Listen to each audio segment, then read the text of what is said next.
Paalala mga kahangal, malapit na po tayo sa latest chapter ni Spring, ngunit huwag kayo mag-alala, tuloy-tuloy pa rin ang pag-update natin sa Astral Pet tuwing may lalabas na bagong chapter. Maraming salamat po.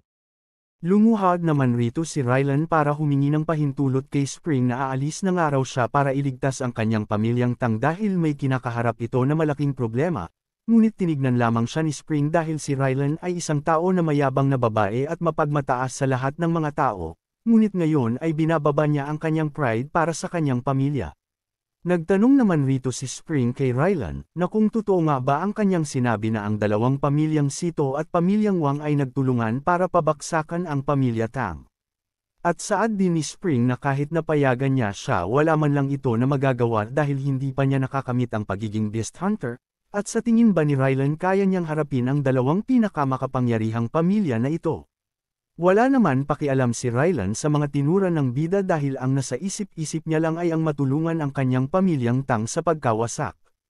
Wika din ni Spring kay Rylan na pareho nga raw sila ng ideya, dahil may balak din siyang pabaksakan ang dalawang pamilya na iyon, at maaari na niyang sabihin sa kanya ang kanilang mga pangalan at lokasyon. At kasabay nun, inutusan na niya si Rylan na tumayo ng araw ito sa kanyang pagkakaluhod dahil magtutulungan ng araw sila. Sinabi ni Rylan na hindi ba't parang tumakas lang siya sa mula sa pugad ng kasamaan, para lang mahulog sa iyong mga kamay.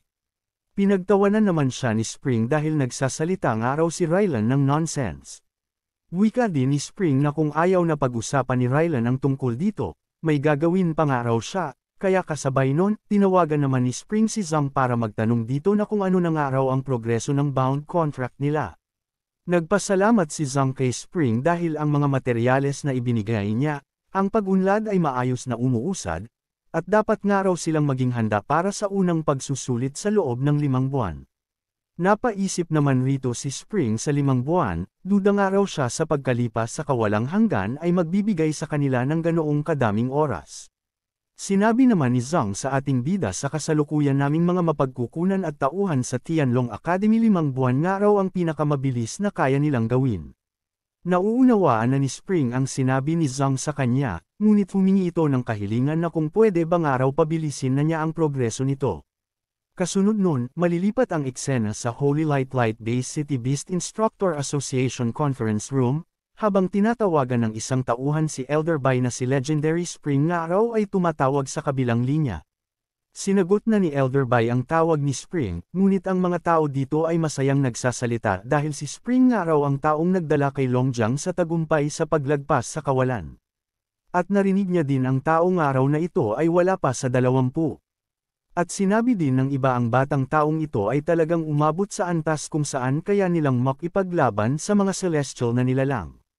Sa panahon ng pagbulusok ng kapangyarihan ng mga bituin, may isang tagapagpakawala ng espiritu ng halimaw na katulad niya, at ito ay magiging alamat sa buong mundo. Balik kay Elder Bai habang nagugulat nga ito dahil ang sinabi ni Spring sa kanya ay gusto niyang kunin ang lahat ng kagamitan at tauhan sa agham sa buong mundo. Wika din ni Spring kay Elder Bai na hindi naman ganun kaseryoso. Pinakamahusay sa pinakamahusay, kailangan niyang matapos nila ang isang proyekto sa loob ng 1 buwan. Sa mga narinig ng mga opisyal rito, bigla na lamang silang naging bato dahil sa sinabi ni Spring sa kanila, kaya sa ganun dali-dali naman silang nagprotesta na kung nababaliw na ba nga raw ang ating bida dahil alam niya ba kung ano ang mangyayari kung itigil mo ang pandaigdigang pananaliksik at pagpapaunlad ng 1 buong buwan. Maaaring ikaw ang bayani na nagpabalikwas sa Void Beyond, pero hindi ibig sabihin noon na may karapatan kang isalpak ang mundo sa kaguluhan. Maaaring ikaw ang bayani na nagpabalikwas sa mga Voidwalker, pero hindi ibig sabihin na may karapatan kang iligaw ang mundo sa kaguluhan. Sa mga pinagsasabi ng mga hangal kay Spring, dali-dali naman pinatay ni Spring ang kanyang linya para hindi na ito mabingi sa kanila.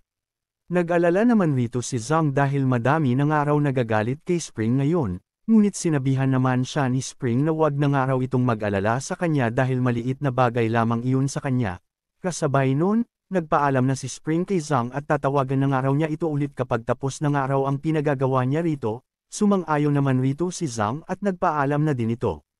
Kasunod nun, nagsalita si Rylan sa ating bida na hindi pa nga raw nagsasalita si Spring sa kanyang minumungkahing desisyon.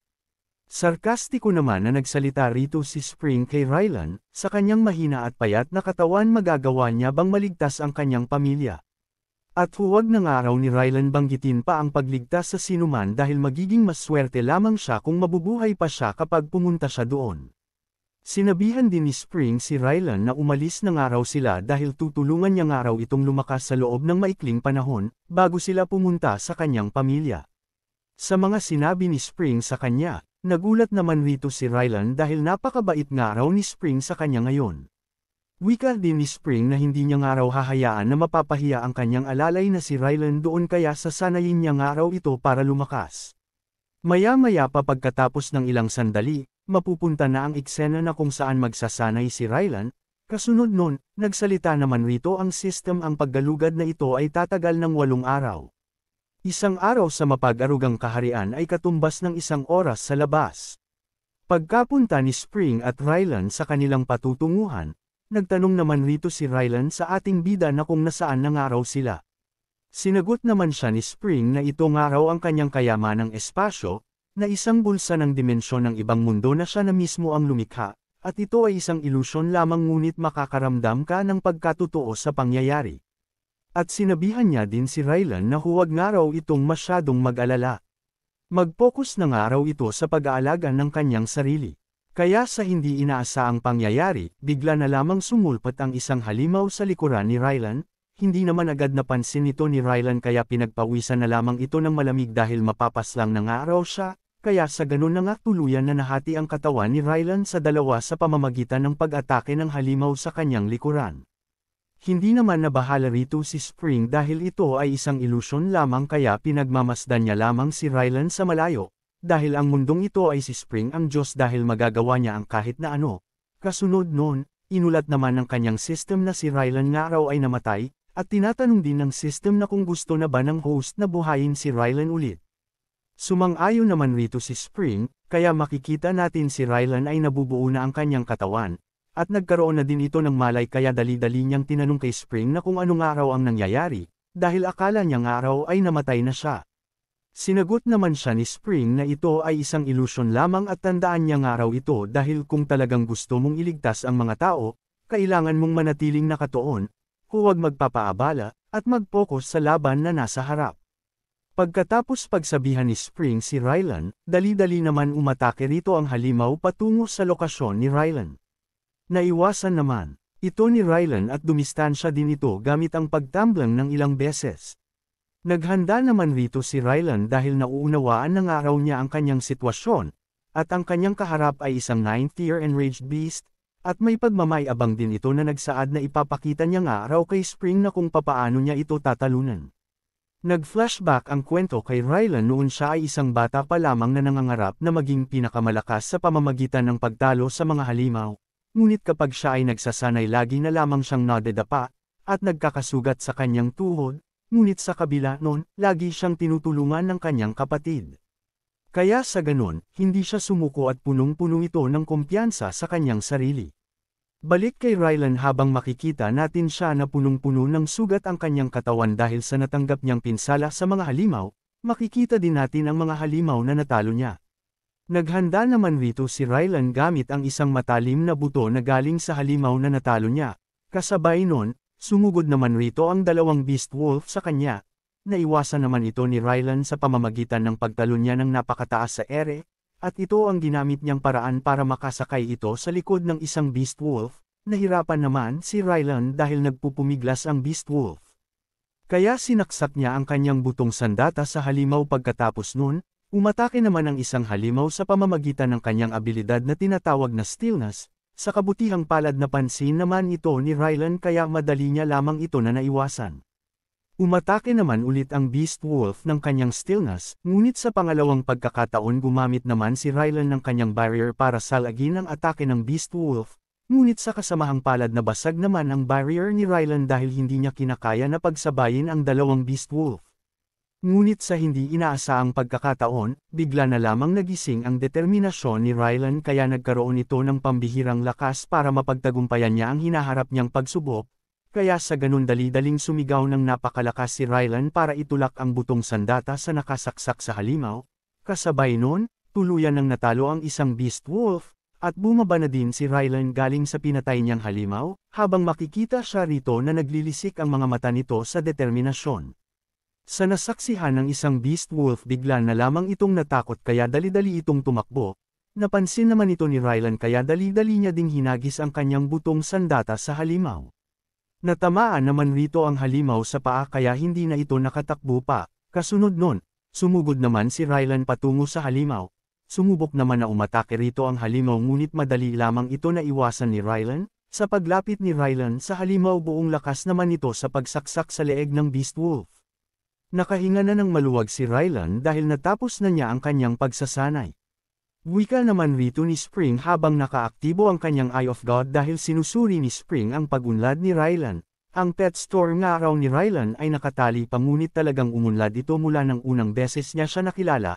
At ngayon, salamat sa brutal na potensyal ng death training method, pagbubukas, madali niyang nalampasan ang advanced na antas ng level 8. Ang pagkatalo sa isang level 9 na mandirigma ay naging napakadali na para sa kanya. Kaya ito ay magiging malaking bagay sa kanya. Kasabay nun, nilabas naman ni Spring ang isang Astral Tree sa kanyang inventory. Ito nga raw ang makakatulong sa pag-unlad ng antas na isang mandirigma katulad ni Rylan. Ginamit na ni Spring ang Astral Tree kay Rylan para tuluyan na itong gamutin sa kanyang mga pinsala lalo na sa pag-angat nito sa susunod na antas.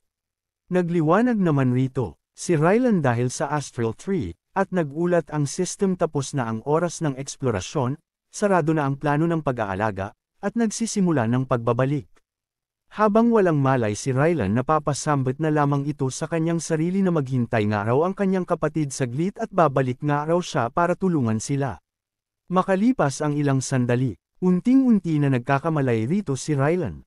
Sa pagkagising nito dali-dali naman itong nagtanong kay Spring na kung gaano na nga raw siya katagal natulog. Sinagot naman siya ng ating bida na sandali lamang siya natulog, at umupo na nga raw ito baka malaglag pa ito sa kanyang astral pet. Dahil ang lugar na ito ay ang illusionary realm, at kung mahuhulog ka sa mundong ito ay mawawala ka na at hindi ka na makakabalik.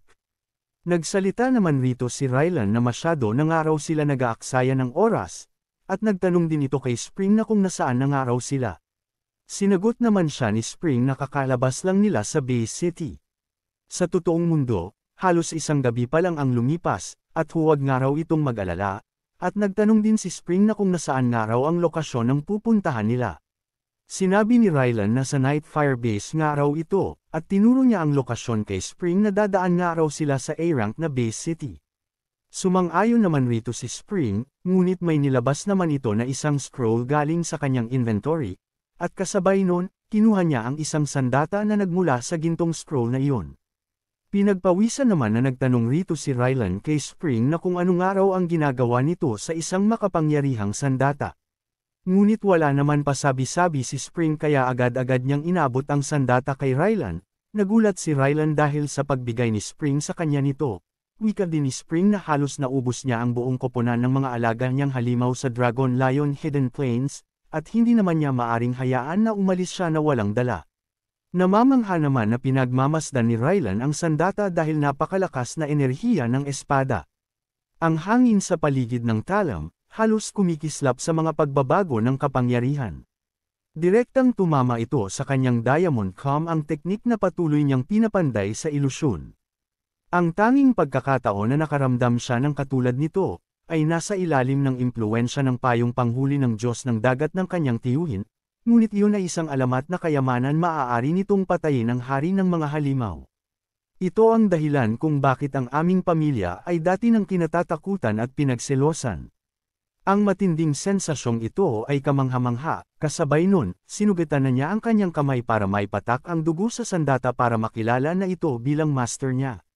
Nagtanong naman rito si Rylan na kung sigurado nga raw ba si Spring na ibibigay niya ang ganitong ka-importanteng kayamanan sa kanya. Sinigawan siya ni Spring na ibibigay niya nga raw ito sa kanya dahil ito ay isang sinaunang kayamanan na nakuha mula sa tunay na hari ng dragon ng Dayan, at kung ayaw ito ni Rylan kukunin niya na nga raw ito pabalik sa kanya, Kasabay nun, pinalabas ni Spring si Skelly para utusan dito na bantayan si Rylan dahil hawak niya nga raw ang kanyang kayamanan kaya pumasok nga raw ito sa kanyang anino. Sumang-ayon naman rito si Skelly kaya dali-dali itong lumubog sa lupa para pumunta na ito kay Rylan. Hindi naman tumutol rito si Rylan kaya hinayaan na niya si Skelly na makapasok sa kanyang anino. Nagtanong naman rito si Rylan na kung sigurado ba nga raw si Spring sa pagtulong niya sa kanya. Sumang-ayon naman rito si Spring na oo, at napabuntong hininga na lamang ito. Wika din ni Spring na sinanay nga raw niya si Rylan na may dahilan kaya niya nga raw ito ginawa, ngunit ang sinabi lamang ni Rylan na akala niya nga raw ay may galit si Spring sa kanyang pamilya. Kasabay nun, sinuri naman ni Spring ang mapa sa kanyang digital map, habang nagsasaad ito na hindi niya kailanman sinuportahan ang iyong mentalidad na survival of the fittest, at ang pagpapatay ng mga tao sa mga nakatagong kapatagan, pagnanakaw ng kanilang yaman, ngunit ngayon ay humaharap tayo sa isang karaniwang kaaway. Kailangan nating pag-isahin ang lahat ng puwersang pandigma na maaari nating matagpuan. Sa mga sinabi ni Spring kay Rylan bigla na lamang napatahimik ito, ngunit sa hindi inaasaang pangyayari, bigla na lamang siyang sinipa ni Spring na dahilan na kung bakit nanigas na lamang ito sa pagkabigla. Wika naman ni Spring kay Rylan na may isa pang lungsod ng base ang nagpadala ng signal ng saklolo, ngunit hindi ito nasa daan. At si Rylan naman ay sumigaw nga itong nagsaad kay Spring dahil wala nga raw siyang astral flying pet kaya papaano nga raw siya makakaligtas rito. Sinabihan naman siya ni Spring na mag-focus nga raw ito sa kanyang astral power para makontrol na niya ito ng lubusan, at magkita na lamang nga raw sila mamaya. Napaisip naman rito si Rylan na baka may ginawa si Spring habang natutulog siya, kaya napagtanto niya na ano na nga raw ang dapat niyang gawin. Nagsimula na mag-focus si Rylan sa pamamagitan ng pagpikit ng kanyang mga mata, at habang papabaksak ito sa ere bigla na lamang lumabas ang astral power nito, kaya sa ganun nagtagumpay na si Rylan na makalipad na sa ere sa pamamagitan ng kanyang bagong kapangyarihan, at naluluhal din ito na nagsaad na kataas-taasang antas. Naabot na niya ang pinakamataas na antas ng Supreme Tier ang ika-9 na antas.